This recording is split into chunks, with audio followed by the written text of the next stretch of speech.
message to admit Tani Olohun and Tani Olohun. Tani Olohun.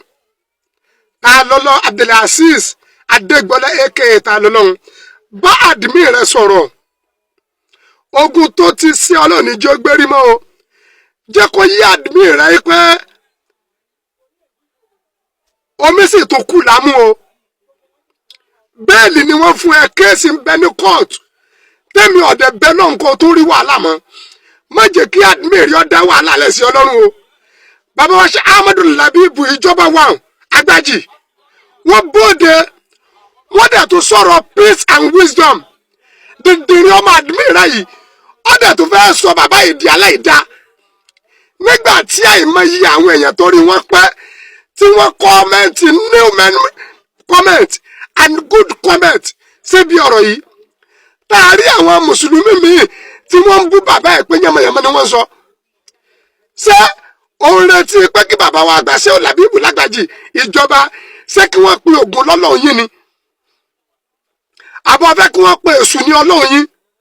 Wọ́n ní nǹkan tẹ́ ń sìn kẹ́nìkan kọ́ ọmọ bu mọ́ sọ̀rọ̀ tí wọ́n sọ yẹn ti pọ̀ jù ni.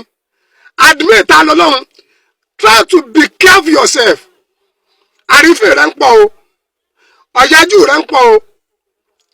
Gbogbo àrífín tó adé ń ṣe yìí Abdulaziz Adegbola lọ fẹ́ fi kó bá gbogbo ẹ̀yin ọmọ Nàìjíríà. Ẹ bá admit Tani Olohun sọ̀rọ̀. Gbogbo àwọn tá a jẹ́ mùsùlùmí tá a sọ̀rọ̀ peace and wisdom. Ẹ má sọ wọ́n dàlá ìdáná. Inna dina inda Allahi Islam. Ẹ̀sìn tó tí ọ̀ lábùlà tó dọ́dọ̀ ọlọ́lẹ̀sìn Islam.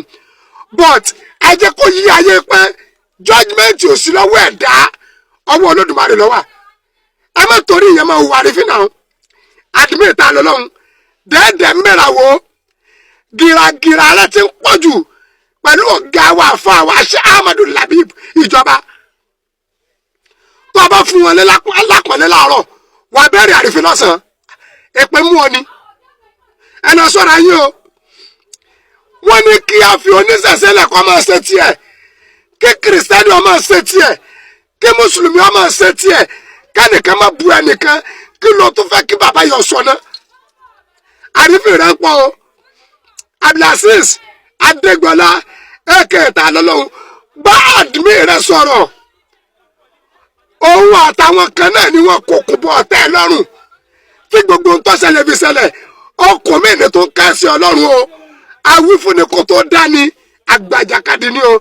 Salamu alaikum warahmatullahi ta'ala wa barakatuh. Orúkọ mi ò yí padà.